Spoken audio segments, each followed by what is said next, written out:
വെബിനാറിൽ പങ്കെടുക്കാൻ എത്തിയെന്ന് വിചാരിക്കുന്നു. അപ്പോ നമ്മുടെ HSST മലയാളം എക്സാമിനെ പറ്റിയിട്ടുള്ള കോമൺ ആയിട്ടുള്ള കാര്യങ്ങൾ, ഇപ്പം നിങ്ങൾ ഈ പരീക്ഷ എഴുതാൻ ഉദ്ദേശിക്കുന്നവരാണെങ്കിൽ കൂടി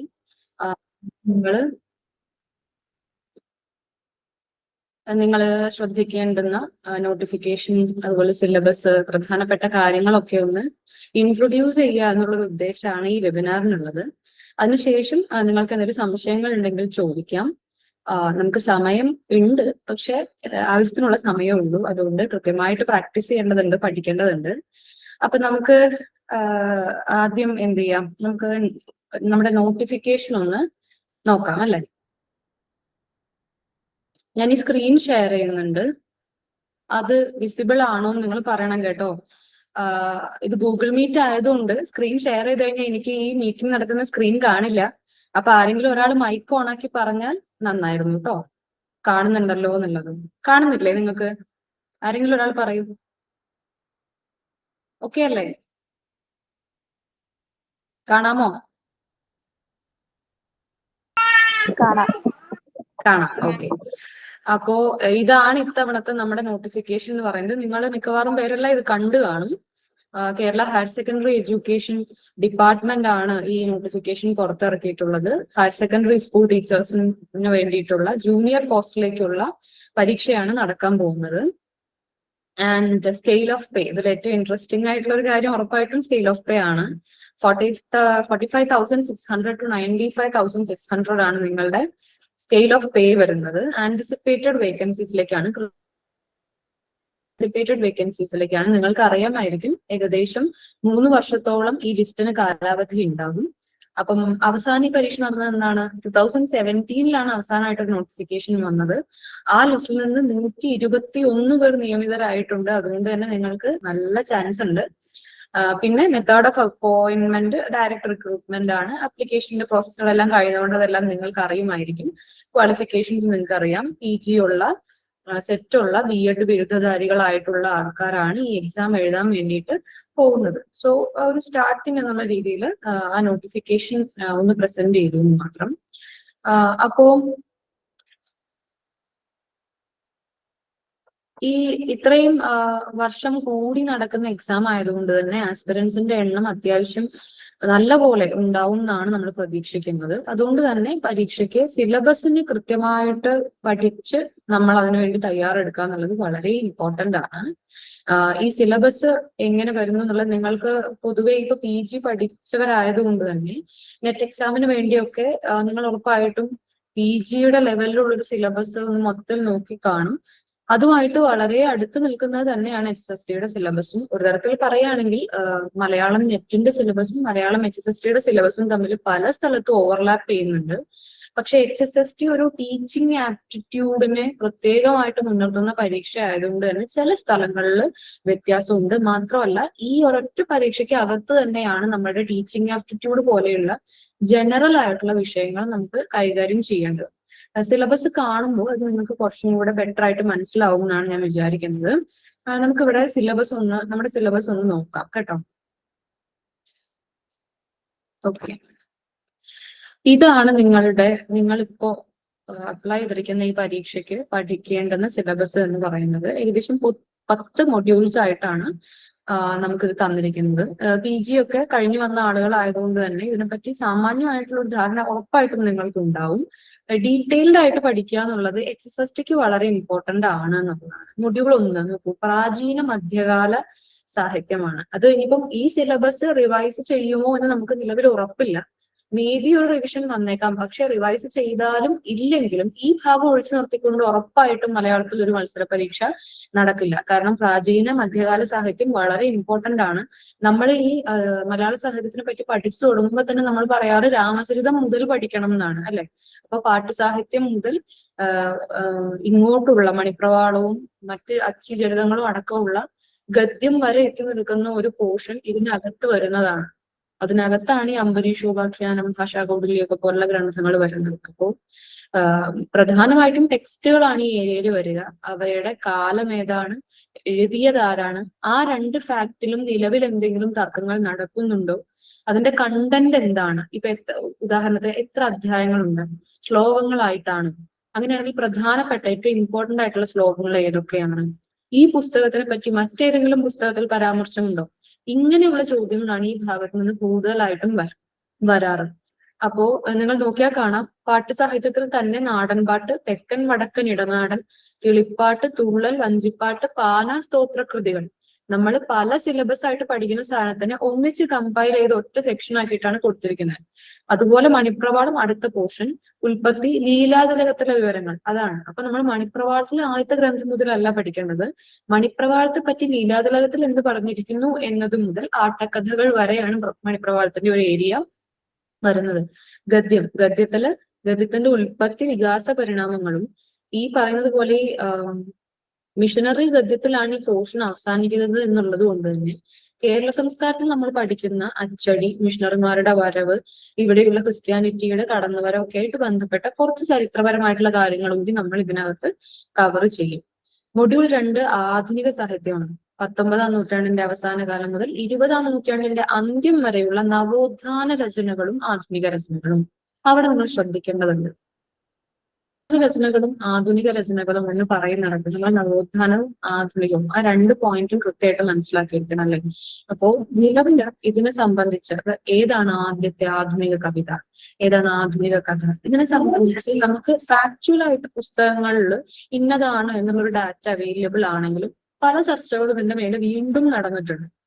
അപ്പൊ നമ്മളുടെ ഒരു ഫോക്കസ് എന്തായിരിക്കണം എന്ന് വെച്ചാൽ, ഇത്തരം ചർച്ചകളിൽ ഈ പരീക്ഷ നടക്കുന്നതിന് മുന്നേ ഏറ്റവും ലാസ്റ്റ് ഉണ്ടായ അപ്ഡേറ്റ് എന്താണ് എന്നത് വരെയുള്ള ഒരു ധാരണ നമുക്ക് ഉണ്ടായിരിക്കുക എന്നുള്ളതാണ്.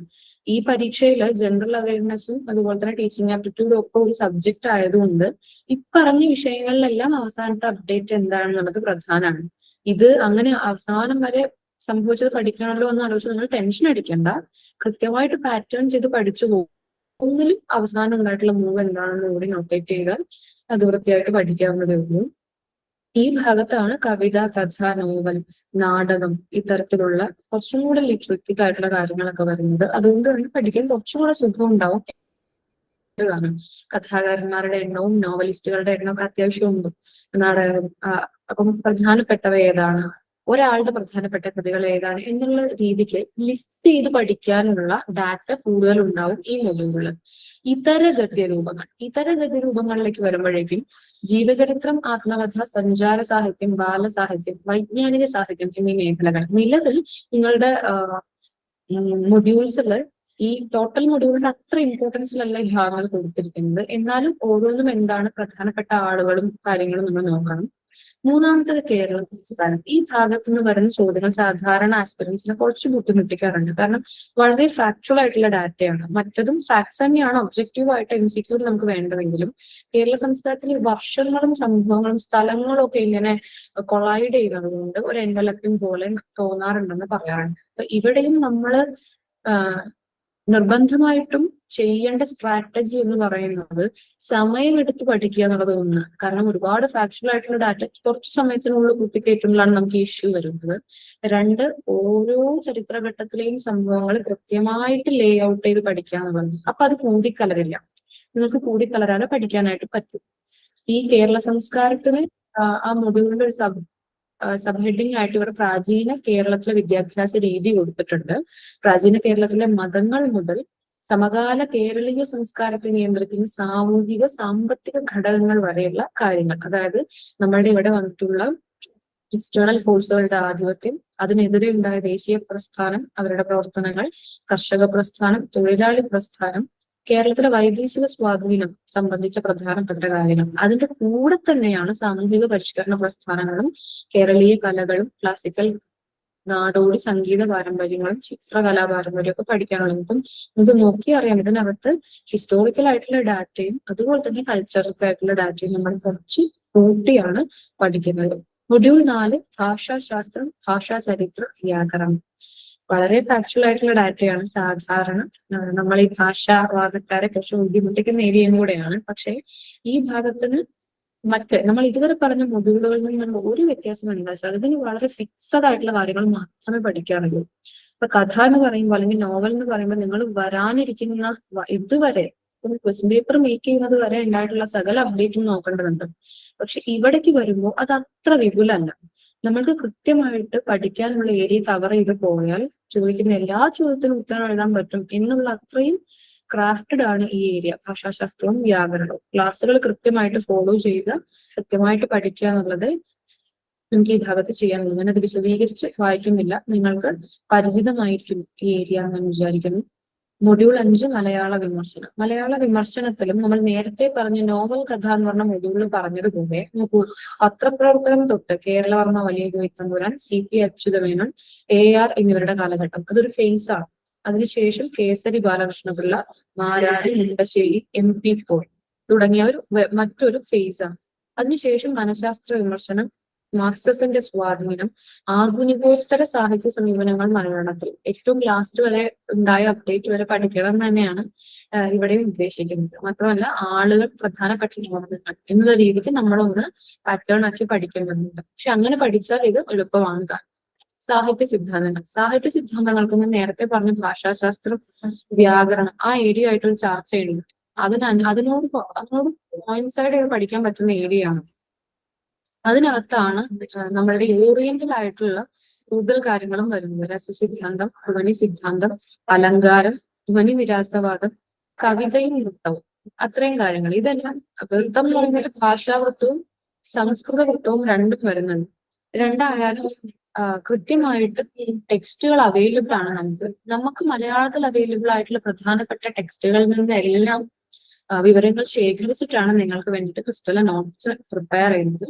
തരുന്ന നോട്ട്സ് ഉപയോഗിച്ച് കൃത്യമായി അതിനെ നിങ്ങളുടെ ഒരു നോട്ടും കൂടെ ഉണ്ടാക്കി പഠിച്ചാൽ മാത്രം മതിയാകും. പേടിക്കേണ്ടതില്ല, ഒന്ന് കവറപ്പ് ചെയ്യാവുന്ന ഏരിയയെ ഉള്ളൂ. ഈ ഓറിയന്റൽ ആയിട്ടുള്ളത് കവിതയും നൃത്തവും എന്ന് പറയുന്ന ഭാഗത്ത് തീരുന്നു. ബാക്കി യവന സാഹിത്യ സിദ്ധാന്തങ്ങളാണ്. അതിനകത്ത് കാൽപ്പനികത പ്രധാനമായിട്ടും ഇവിടെ പറഞ്ഞിട്ടുണ്ട്. അതിന്റെ കൂടെ തന്നെ എക്സ്പ്രഷനിസവും എക്സിസ്റ്റൻഷ്യലിസം പോലുള്ള പ്രധാനപ്പെട്ട ഇസങ്ങൾ നമ്മളൊന്ന് നോക്കി പോകേണ്ടതുണ്ട് കേട്ടോ. ഇവിടെ ഫ്രോയിഡിന്റെയും യുങ്ങിന്റെയും മനഃശാസ്ത്ര നിരൂപണ പദ്ധതിയും കാണിച്ചത് കണ്ടില്ലേ. ഇപ്പൊ മനഃശാസ്ത്ര വിശകലനവും നമ്മൾ നോക്കേണ്ടതുണ്ട്.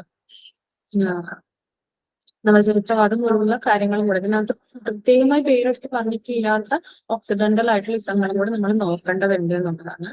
മൊഡ്യൂൾ 7 മലയാള സാഹിത്യത്തിലെ നവീന പ്രവണതകൾ. ഇപ്പം ഇതിനകത്ത് പറയുന്നത് പോലെ സ്ത്രീ, ദളിത്, പരിസ്ഥിതിവാദങ്ങൾ, സിനിമ, അപ്പോൾ വിഷ്വൽ ആർട്ടിനെ സംബന്ധിച്ച് വന്നിട്ടുള്ള നവമാധ്യമങ്ങളെയൊക്കെ സംബന്ധിച്ചുള്ള പ്രധാനപ്പെട്ട കാര്യങ്ങൾ ഒക്കെ നമ്മൾ ഇതിനകത്ത് നോക്കിക്കൊണ്ടതുണ്ട്. ഇതിനകത്ത് കൊടുത്തിരിക്കുന്ന മൊഡ്യൂളിന്റെ എക്സ്പ്ലനേഷൻ എന്ന് പറയുന്നത് കുറച്ച് വേഗമാണ്. പക്ഷെ അത് കിട്ടാവുന്ന എല്ലാ പോയിന്റ്സും നമ്മൾ കളക്ട് ചെയ്ത് നോട്ട്സ് തയ്യാറാക്കിയിട്ടുണ്ട്. അതാണ് നമ്മൾ ഷെയർ ചെയ്യുന്നത്. ആധുനികാനന്തര മലയാള കവിത, ചെറുകഥ, നോവൽ, നാടകം. ഇപ്പൊ നേരത്തെ പറഞ്ഞത് കൂടാതെ ഇവിടെ രണ്ടാമത് ചേർത്തിരിക്കുന്നതിന്റെ ഒരു സാങ്കത്യം എന്താണെന്ന് നോക്കണം. കാരണം ആധുനികാനന്തരം എന്ന് പറയുമ്പോൾ കാലം മാറി, അപ്പം നമ്മൾ അതിനെ നോക്കേണ്ടുന്ന രീതികളും മാറും. ഇപ്പൊ നമുക്ക് HSSTക്ക് വേണ്ടി നമ്മൾ പ്രിപ്പയർ ചെയ്യുന്ന സമയത്ത് നമുക്ക് ഇന്ന കവിയുടെ അല്ലാത്ത കവിത താഴെ പിക്ക് ചെയ്യുക എന്നുള്ള തരത്തിലുള്ള ക്വസ്റ്റ്യൻസ് മാത്രം പ്രതീക്ഷിക്കാൻ പറ്റില്ല. അസേർഷൻ റീസൺ തരത്തിലുള്ള ചോദ്യങ്ങൾ വന്നേക്കാം. കൂടുതൽ അസേർഷൻ റീസൺസ് ചോദ്യങ്ങൾ വരുമ്പോൾ നമ്മൾ ഈ കാര്യം വായിച്ച് അതിന്റെ കാരണങ്ങൾ എന്താണെന്ന് ലിസ്റ്റ് ഔട്ട് ചെയ്യേണ്ട തരം ചോദ്യങ്ങൾ വന്നാലും നമുക്ക് എഴുതാൻ പറ്റണം. ഓക്കെ, പിന്നെ വരുന്നത് നോക്കൂ, മൊഡ്യൂൾ 8 എത്തുമ്പോഴേക്കും നമ്മൾ നേരത്തെ പറഞ്ഞ ആപ്റ്റിറ്റ്യൂഡ് ഭാഗത്തേക്ക് എത്തി. Research methodology and teaching aptitude. നിങ്ങൾ BEd പഠിച്ച ആൾക്കാരായതുകൊണ്ട് തന്നെ ഈ ഏരിയ നിങ്ങൾക്ക് ഒട്ടും പരിചയമില്ലാത്തതായിരിക്കില്ല. നേരത്തെ നമ്മൾ പറഞ്ഞതുപോലെ കൃത്യമായിട്ടുള്ള ടോപ്പിക്സ് മാത്രം പഠിച്ചാൽ മതിയാവും. അതിനകത്ത് നിന്ന് മാത്രമേ ചോദ്യങ്ങൾ വരുള്ളൂ. അതല്ലാത്ത ചോദ്യങ്ങൾക്ക് ചില സമയങ്ങളിലൊക്കെ നമുക്ക് മോഡറേഷൻ അവൈലബിൾ ആയിട്ടും റിസർച്ച് ആപ്റ്റിറ്റ്യൂഡും ടീച്ചിങ് ആപ്റ്റിറ്റ്യൂഡും ആണ് ഈ ഭാഗത്തുള്ളത്.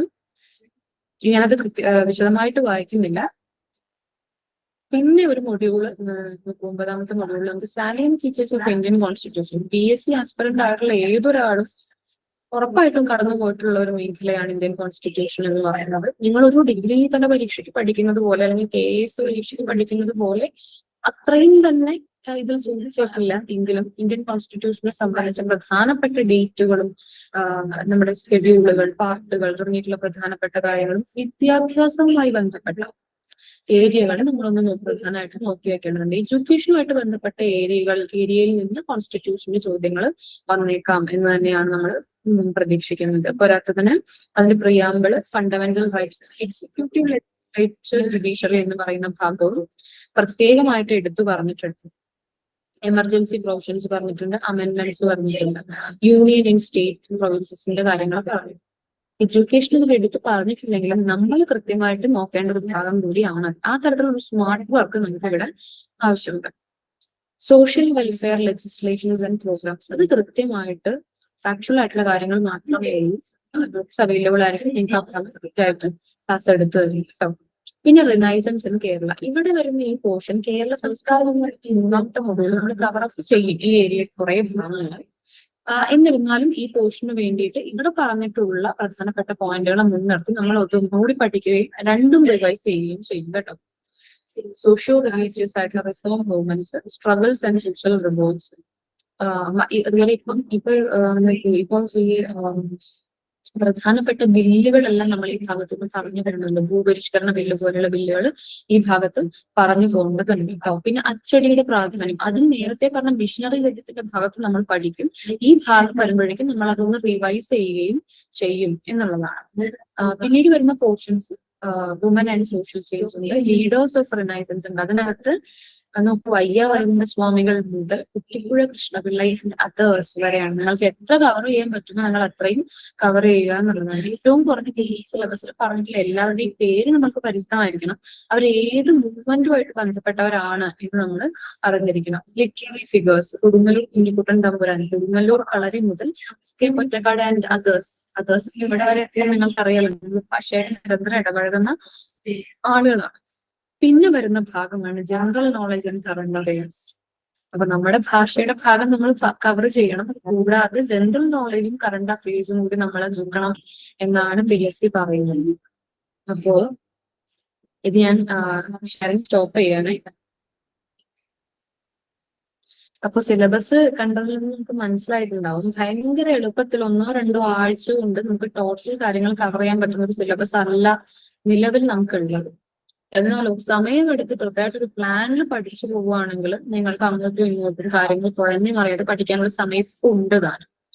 അപ്പോൾ നിങ്ങൾ ഇപ്പം ഏത് പ്ലാറ്റ്ഫോം ഹോസ്റ്റൽ ആയിക്കോട്ടെ, അതല്ലെങ്കിൽ മറ്റൊന്നായിക്കോട്ടെ, നിങ്ങൾ എടുക്കുന്ന പ്ലാറ്റ്ഫോം ഏതാണെങ്കിലും അവർ വരുന്ന ക്ലാസ്സസ് കേട്ടുകൊണ്ടിരിക്കുക എന്നുള്ളത് മാത്രമല്ല, ഓരോ ആളുകൾക്ക് അവരുടേതായിട്ടുള്ള ഒരു വർക്ക് പ്ലാൻ ഉണ്ടാവും. ചില ആൾക്കാർ പദസൂര്യൻ വരച്ച് പഠിക്കുന്നവരുണ്ട്, വലിയ പരീക്ഷകൾക്ക് ഉണ്ട്. ചില ആൾക്കാർ വളരെ ചെറുതാക്കിയിട്ട് നോട്ടുണ്ടാക്കി പഠിക്കുന്നവരുണ്ട്. ചില ആൾക്കാർ എല്ലാം റൂമിൽ എഴുതി ഒട്ടിക്കുന്നവരുണ്ട്. എപ്പോഴും ഫോണിൽ ഫീഡ് ചെയ്ത് കൊണ്ട് നടക്കുന്നവരുണ്ട്. അങ്ങനെ ഓരോരുത്തർക്കും ഓരോ രീതിയാണ്. നിങ്ങൾക്ക് ഡാറ്റ കിട്ടുന്നത് എവിടെ നിന്നാണെങ്കിലും അത് ചെതറിപ്പോവാതെ അപ്ഡേറ്റ് ചെയ്ത് വെക്കുക എന്നുള്ളതാണ് നമ്മുടെ ജോലി, എക്സാം കഴിയുന്നവരെയെങ്കിലും. അതിനുശേഷം നിങ്ങൾക്ക് വേണ്ടത് വൺസ് ഈ ജോലി നിങ്ങൾ കിട്ടിക്കഴിഞ്ഞാൽ പിന്നീട് നിങ്ങൾക്ക് വേണ്ടുന്ന ഒരു ഡാറ്റ കളക്ഷൻ എന്ന് പറയുന്നത് ആ രീതിയിലായിരിക്കും. പക്ഷെ നമ്മൾ ആസ്പിറൻസ് ആണ്, അത് കിട്ടാവുന്ന അവസാനത്തെ ഡാറ്റയും ശേഖരിക്കുക എന്നുള്ളത് നമ്മുടെ പണിയാണ് എന്നുള്ളത് മറക്കരുത്. അപ്പൊ നോട്ടിഫിക്കേഷന്റെ പ്രധാനപ്പെട്ട കാര്യങ്ങളും സിലബസും നമ്മളിവിടെ പറഞ്ഞിട്ടുണ്ട്.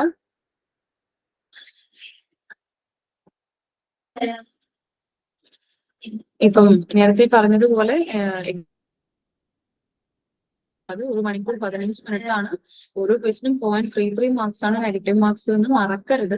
അതുകൊണ്ട് പരമാവധി പോസിറ്റീവായിട്ട് ക്വസ്റ്റ്യൻസ് ആൻസർ ചെയ്യാനുള്ളതാണ് നമ്മുടെ ടാസ്ക് കേട്ടോ. പിന്നെ ഇത് ഞാൻ നേരത്തെ നോട്ടിഫിക്കേഷൻ വായിച്ചപ്പോൾ പറഞ്ഞ കാര്യങ്ങളാണ്. റിക്രൂട്ടിംഗ് ബോഡി ആരാണ്, റിക്രൂട്ടിംഗ് ഓർഗനൈസേഷൻ ഏതാണ്, ജോബ് ടൈപ്പ് ഗവൺമെന്റ് സർവീസ് ആണ്, റിക്രൂട്ട്മെന്റ് ടൈപ്പ് ഡയറക്റ്റ് ആണ്, അതിന്റെ category number, post name, total vacancy anticipated ആണ്, ഓൾ ഓവർ കേരളയാണ്, സാലറി സ്കെയിൽ നേരത്തെ പറഞ്ഞ കാര്യങ്ങളാണ്.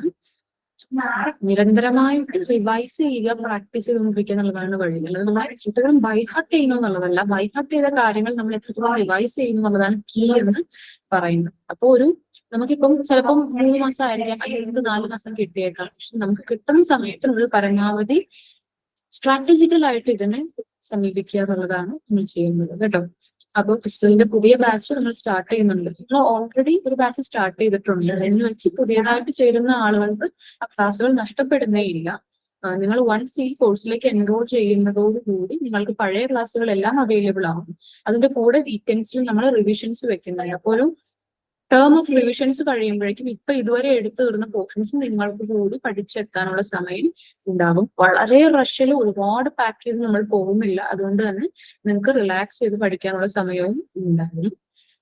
മോക്ക് ടെസ്റ്റും ഡിസ്കഷൻസും പിന്നെ നമുക്ക് വാട്സാപ്പ് ഗ്രൂപ്പും ഒക്കെ ഉള്ളത് കൊണ്ട് തന്നെ നിങ്ങൾക്ക് നിങ്ങളെ കോച്ചിങ് തരുന്ന ആൾക്കാരുമായിട്ട് നിരന്തരമായിട്ട് ബന്ധപ്പെടാനുള്ള ഒരു സാധ്യതയുണ്ടാവും. കമന്റ് ഇട്ട് പോയി പിന്നെ അതിന് ഉത്തരം കിട്ടാത്ത ഒരു അവസ്ഥ ഒരിക്കലും ഉണ്ടാവില്ല. നമ്മുടെ HR-നെ നിങ്ങൾക്ക് ബന്ധപ്പെടാം. നിങ്ങൾക്ക് എന്ത് ഡൗട്ട്സ് ഉണ്ടെങ്കിലും നേരിട്ട് ഫാക്കൽറ്റീസുമായിട്ട് തന്നെ അത് ക്ലിയർ ചെയ്യാനുള്ള അവസരം നിങ്ങൾക്ക് ഉണ്ടാവും.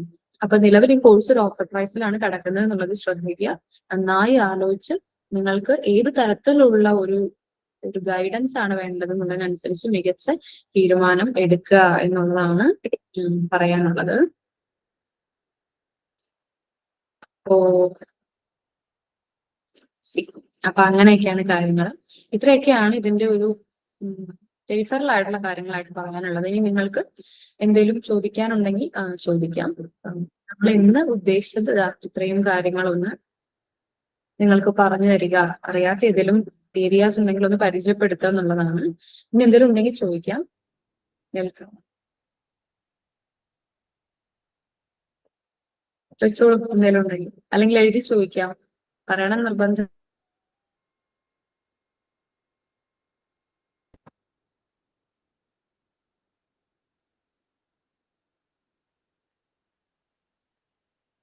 എന്തെങ്കിലും ഉണ്ടോ? സംശയങ്ങളുണ്ടോ?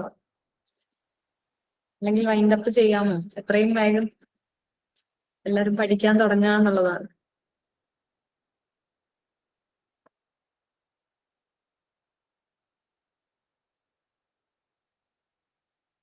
എക്സാമിന്റെ ഓവറോൾ കാര്യങ്ങളായിട്ട് ബന്ധപ്പെട്ടോ സിലബസുമായി ബന്ധപ്പെട്ടോ നിങ്ങൾക്ക് എന്തെങ്കിലും സംശയങ്ങൾ ഉണ്ടെങ്കിൽ ചോദിക്കും.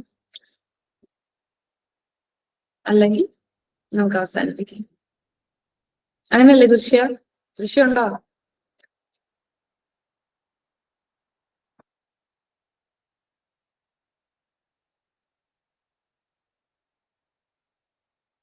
എന്തെങ്കിലും എനി ഡൗട്ട്സ്?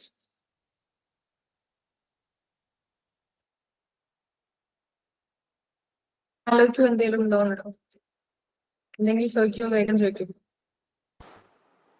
മാം, ഈ സിലബസിൽ ഏതെങ്കിലും മൊഡ്യൂളിൽ ഇപ്പോൾ 10 മൊഡ്യൂളായിട്ടല്ലേ സിലബസ് കിടക്കുന്നത്? അതിൽ ഏതെങ്കിലും മൊഡ്യൂളിന് ഇമ്പോർട്ടൻസ് കൂടുതലോ അല്ലെങ്കിൽ അത്രയും ക്വസ്റ്റ്യൻസ് വരാതായിട്ടുള്ള പാർട്സോ അങ്ങനെ എന്തെങ്കിലും ഉണ്ടോ? കൂടുതൽ ഇമ്പോർട്ടന്റ് കൊടുത്ത് നമ്മൾ പഠിക്കേണ്ടത്? ചോദ്യം മനസ്സിലായി. നമുക്കിപ്പം ഇന്ന പോർഷൻ ഒഴിവാക്കിയേക്കും എന്ന് നമുക്ക് പറയാൻ പറ്റില്ല PSCക്ക് അകത്ത്. കാരണം ഇപ്പം ഈ എക്സാംസ് നടക്കുന്നതിന്റെ ഇടയിലുള്ള ഗ്യാപ്പ് അത്യാവശ്യം കൂടുതലാണ്. റെഗുലർ ആയിട്ട് നടക്കുന്ന എക്സാം അല്ലാത്തത് കൊണ്ട് തന്നെ ഒരേ സിലബസ് നമുക്ക് ഒരുപാട് പാറ്റേൺസ് അവൈലബിൾ ആണ്. അപ്പോ ഇത് എങ്ങനെ വരും നമുക്ക് കൃത്യമായി പറയാൻ പറ്റില്ല. ഇപ്പൊ ഉദാഹരണത്തിന് ഇപ്പം ചില പരീക്ഷകളിൽ ഇപ്പൊ ഈ സിനിമ നവമാധ്യമങ്ങളൊക്കെ ആയിട്ട് ബന്ധപ്പെട്ട പുതിയ കാര്യങ്ങൾ കൂടുതൽ ചോദിച്ച് പഴയ കാര്യങ്ങൾ, ഞാൻ പറയുന്നത് പ്രാചീന മധ്യകാല സാഹിത്യമായിട്ട് ബന്ധപ്പെട്ട ചോദ്യങ്ങൾ കുറവ് വന്നിട്ടുണ്ട്. പക്ഷെ നമ്മൾ അങ്ങനെയാണെന്ന് കരുതി അടുത്ത എക്സാമിന് പ്രിപ്പയർ ചെയ്യാൻ പറ്റില്ല. അടുത്ത എക്സാമിന് ഭാഷാശാസ്ത്രം വ്യാകരണ ഏരിയയിൽ നിന്ന് ഒന്നോ രണ്ടോ ചോദ്യം കൂടുതൽ ചോദിച്ച് മറ്റേതെങ്കിലും ഒരു ഏരിയയിൽ ചുരുക്കിയതായിട്ട് കാണാം. ഇപ്പൊ നമുക്ക് 100 ചോദ്യങ്ങളാണ് ഉള്ളത് എന്നുള്ളത് കൊണ്ട് തന്നെ 10 മൊഡ്യൂൾ ഓരോന്നിൽ നിന്നും 10 വെച്ച് ചോദിക്കും എന്നുള്ള ഒരു ടോട്ടൽ പ്രോബബിലിറ്റിയിലാണ് നമ്മൾ ഈ പരീക്ഷയെ നേരിടുന്നത്. അങ്ങനെ ഈക്വൽ ഇമ്പോർട്ടൻസ് കൊടുത്തിട്ടാണ് സത്യത്തിൽ നമ്മൾ പഠിക്കേണ്ടതും പഠിപ്പിക്കേണ്ടതും. പക്ഷെ നമുക്ക് അങ്ങനെ ഉറപ്പ് പറയാൻ പറ്റില്ല ഓരോന്നിൽ നിന്നും 10 ചോദ്യങ്ങൾ തന്നെ ചോദിക്കും ഈ എക്സാമുകളുടെ. നിങ്ങളിപ്പോ മോക്ക് ടെസ്റ്റുകളൊക്കെ ചെയ്ത് നോക്കുന്ന ആൾക്കാരാവുമല്ലോ, നിങ്ങൾക്ക് അത് കാണുമ്പോൾ മനസ്സിലാവുന്നുണ്ടാവും. ചില പരീക്ഷകൾക്ക് ഇപ്പം HST മാത്രമല്ല, എല്ലാ കോമ്പറ്റേറ്റീവ് എക്സാമുകൾക്കും ഇപ്പൊ നെറ്റ് പോലെ സെറ്റ് പോലെയൊക്കെയുള്ള പരീക്ഷകൾക്ക് ഏരിയാസ് റിപ്പീറ്റ് ചെയ്യാറുണ്ട്. പക്ഷെ എത്ര അളവിൽ റിപ്പീറ്റ് ചെയ്യുന്നു നമുക്ക് കൃത്യമായി പറയാൻ പറ്റില്ല എന്നുള്ളതാണ് ഫാക്ട്. നമ്മൾ എല്ലാ ഏരിയയും കവർ ചെയ്ത് പോവുക എന്നുള്ളതേ ഉള്ളൂ. പിന്നെ ഈ പറയുന്നത് പോലെ ഈ വ്യാകരണം, ഭാഷാശാസ്ത്രം, സിദ്ധാന്തം, പിന്നെ നിങ്ങൾക്ക് അവസാനം വരുന്ന ജനറൽ ടോപ്പിക്സ്, അതിന്റെ സിലബസ് പരമാവധി മുഴുവനായിട്ട് കവർ ചെയ്യാനായിട്ട് ശ്രമിക്കുക. കാരണം വൺസ് അത് കവർ ചെയ്താൽ നിങ്ങൾക്ക് ഉറപ്പായിട്ട് ക്വസ്റ്റ്യൻസിന് ആൻസർ എഴുതാൻ പറ്റും. ഈ നോവല്, കഥ, കവിത, നാടകം, അതുപോലെ പത്രപ്രവർത്തനം തുടങ്ങിയിട്ടുള്ള ഭാഗത്തുനിന്ന് ചോദ്യങ്ങൾ വരുമ്പോൾ നമുക്ക് എവിടെ മുതൽ എവിടെ വരെ ചോദിക്കാമെന്ന് കൃത്യമായിട്ട് പറയാൻ പറ്റില്ല. നമ്മളൊരു പ്രാദേശിക ഭാഷ പഠിക്കുന്നതിന്റെ ഒരു പരിമിതി അല്ലാതെ പരിധി കൂടുതലാണ് സത്യത്തിൽ.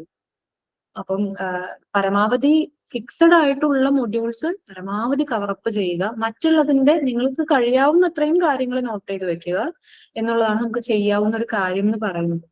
പിന്നെ ഒട്ടും നമുക്ക് തീരെ അപ്രോച്ചബിൾ അല്ലാത്ത ഏരിയാസ് വരുവാണെങ്കിൽ ഒരു വഴിയുമില്ലെങ്കിൽ മാത്രം നിങ്ങൾക്ക് അതിനെ മാറ്റി നിർത്താം. പക്ഷെ അതുകൊണ്ട് അത് ഒക്കെ ആണെന്ന് പറയാൻ പറ്റില്ല സത്യത്തിൽ. Okay ma'am, thank you. പിന്നെ ഇതില് സാഹിത്യ ചരിത്രങ്ങളല്ലാതെ വേറെ ഏതെങ്കിലും ബുക്സ് സജസ്റ്റ് ചെയ്യാൻ പറ്റുമോ നമുക്ക് പഠിക്കാൻ? പുസ്തകങ്ങളാണോ? സാഹിത്യ ചരിത്രങ്ങൾ അത് ഓക്കെ, അതെ. സാഹിത്യ ചരിത്രങ്ങൾ പൊതുവെ ഇപ്പൊ സെറ്റിലും നെറ്റിനൊക്കെ പഠിക്കുന്ന ആളുകൾ സാഹിത്യ ചരിത്രങ്ങളാണ് ബേസിക് ടെക്സ്റ്റ് ആയിട്ട് എടുത്ത് പഠിക്കുന്നത്. അപ്പം വളരെ ബേസിക് ആയിട്ടുള്ള ഫാക്ട്സ് എല്ലാം നമുക്ക് അതിൽ നിന്ന് കിട്ടും. പക്ഷേ ഈ HSST എക്സാമിനും അതുപോലെ ഇപ്പോ ഈ കൊളീജിയേറ്റ് പോലുള്ള പരീക്ഷകളിലേക്കൊക്കെ വരുമ്പോൾ അങ്ങനത്തെ ചോദ്യങ്ങൾ മാത്രമേ ചോദിക്കൂ എന്ന് നമുക്ക് ഉറപ്പില്ല. കാരണം ഇപ്പം വരുന്ന ഒരു പാറ്റേണിൽ നമ്മൾ കാണുന്നത്, ഇപ്പൊ ഒരു പുസ്തകത്തിൽ ഇന്നയാൾ ഇന്നൊരു കാര്യം പറഞ്ഞു, അതൊരു അസേർഷൻ ആയിട്ടാണ് കൊടുത്തിരിക്കുന്നത്. അതെ. ആ പുസ്തകം അതിനെപ്പറ്റി മറ്റൊരാൾ ഇങ്ങനെ അഭിപ്രായപ്പെട്ടു, ഇങ്ങനെ അഭിപ്രായപ്പെട്ടില്ല, ഇന്ന പുസ്തകത്തിൽ അഭിപ്രായപ്പെട്ടു എന്ന് പറഞ്ഞിട്ട് ഒരു 3-4 പോയിന്റ് താഴെ വരും. എന്നിട്ട് ഇതിന്റെ കാര്യവും കാരണവും മാച്ച് ചെയ്യാനായിരിക്കും നമ്മളോട് പറയും. അപ്പൊ അങ്ങനെ വരുന്ന സമയത്ത് ഓരോ മൊഡ്യൂളിലും വിശദ പഠനത്തിനുള്ള ഗ്രന്ഥങ്ങളുണ്ട്. അത് ഫർദർ സ്റ്റഡിയിൽ നമ്മൾ എന്തായാലും നമ്മൾ ഏതൊക്കെ പുസ്തകങ്ങളിൽ നിന്നാണ് നോട്ട് തയ്യാറാക്കുന്നത് നമ്മൾ ഉറപ്പായിട്ടും പറയും. പിന്നെ നിങ്ങൾക്ക് ചെയ്യാവുന്ന ഒരു കാര്യം, ഇപ്പം യൂണിവേഴ്സിറ്റി സിലബസുകളുടെ, ഇപ്പൊ കാലിക്കറ്റ് യൂണിവേഴ്സിറ്റി, കണ്ണൂർ യൂണിവേഴ്സിറ്റി, മലയാള യൂണിവേഴ്സിറ്റി, കേരള യൂണിവേഴ്സിറ്റി ഒക്കെ ഇല്ലേ, യൂണിവേഴ്സിറ്റികളിലെ PG കോഴ്സിന്റെ സിലബസ് സംഘടിപ്പിക്കാൻ കഴിയുമെന്ന് നോക്കാം. അപ്പോ ഇപ്പം ഉദാഹരണത്തിന് ഇപ്പൊ കാലിക്കറ്റ് യൂണിവേഴ്സിറ്റിയുടെ സിലബസ് നമ്മൾ റെഫർ ചെയ്യുന്നതാണ്. അപ്പം അതിനകത്ത് ഇപ്പൊ ഈ വിമർശനത്തിന്റെ ഒരു മൊഡ്യൂള്, കഥാസാഹിത്യത്തിന്റെ മൊഡ്യൂള്, അങ്ങനെ വരുന്ന ഏരിയാസിൽ പേപ്പേഴ്സിന് വിശദ പഠനത്തിനുള്ള ഗ്രന്ഥങ്ങളുടെ ഒരു വലിയ ലിസ്റ്റ് തന്നെ കൊടുത്തിട്ടുണ്ടാവും. എല്ലാ ഗ്രന്ഥങ്ങളും നമുക്ക് അവൈലബിൾ ആയിരിക്കില്ല ചിലപ്പോൾ ഓൺ പ്രിന്റ്, പക്ഷെ പല പുസ്തകങ്ങളും നമ്മളെ വളരെ വലിയ അളവിൽ സഹായിക്കും. പ്രത്യേകിച്ച് വിമർശനം, സിദ്ധാന്തം ഒക്കെ വരുന്ന സമയത്ത് നമുക്ക് വളരെ ബേസിക് ആയിട്ടുള്ള ലെവലിൽ ഇന്ന സിദ്ധാന്തം ആരുടെയാണ്, ആ സിദ്ധാന്തം എന്ന് പറഞ്ഞാൽ എന്താണ്, അത്രേ വേണ്ടിയിരുന്നുള്ളൂ. പക്ഷെ നിലവിൽ നമുക്കത് പോരാ. ആ സിദ്ധാന്തത്തിനെ പറ്റിയുള്ള ക്രിട്ടിക്കൽ ആയിട്ടുള്ള ഒരു എലമെന്റും കൂടെ വേണം. അങ്ങനെ വേണമെങ്കിൽ അത്തരം പുസ്തകങ്ങൾ നോക്കുന്നത് നന്നാവും. ഏതെങ്കിലും ഒരു PG സിലബസിന്റെ വിശദ പഠന ഗ്രന്ഥങ്ങളുടെ ഏരിയ നോക്കിയാൽ കിട്ടേണ്ടതാണ് കേട്ടോ. നിങ്ങൾക്ക് തന്നെ ഇന്ന് ചൂസ് ചെയ്യാം. ഒരേ വിഷയത്തിന് 8, 10, 11 ഒക്കെ ഗ്രന്ഥങ്ങൾ ഉണ്ടാവും. നിങ്ങൾക്ക് വായിക്കാൻ ഒക്കെ ആയിട്ടുള്ള ഒരു ലാംഗ്വേജ് ഒക്കെ ചിലത് ഭയങ്കര കട്ടിയായിരിക്കുമല്ലോ. ഇപ്പൊ നിങ്ങൾ ഓൺലൈൻ ഒക്കെ അവൈലബിൾ ആണോ എന്ന് നോക്കി നിങ്ങൾക്ക് ലാംഗ്വേജ് ഒക്കെ അവൈലബിൾ ആയിട്ടുള്ള ഒരു പുസ്തകം നിങ്ങൾക്ക് സെലക്ട് ചെയ്യാവുന്നതാണ്. ഓക്കെ.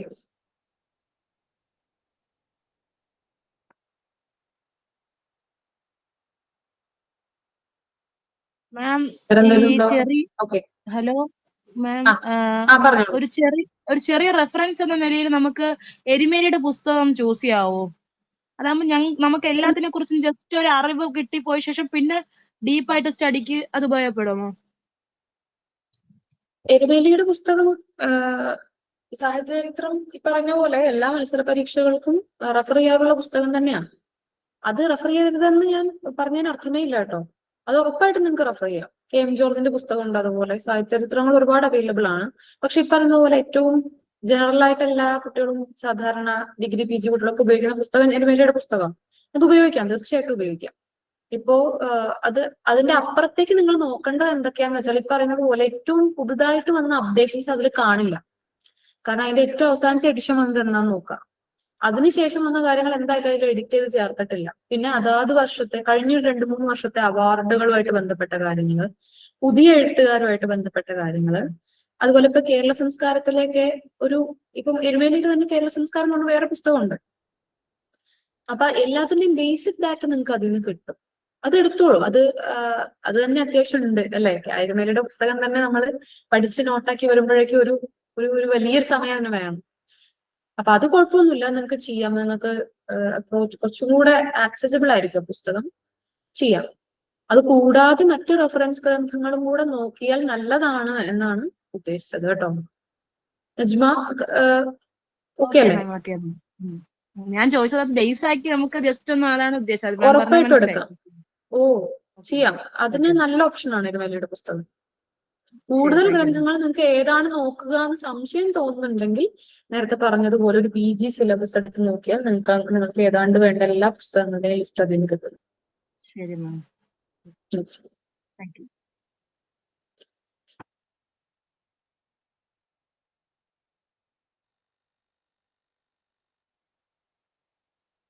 ഇനി എന്തെങ്കിലും ഉണ്ടോ?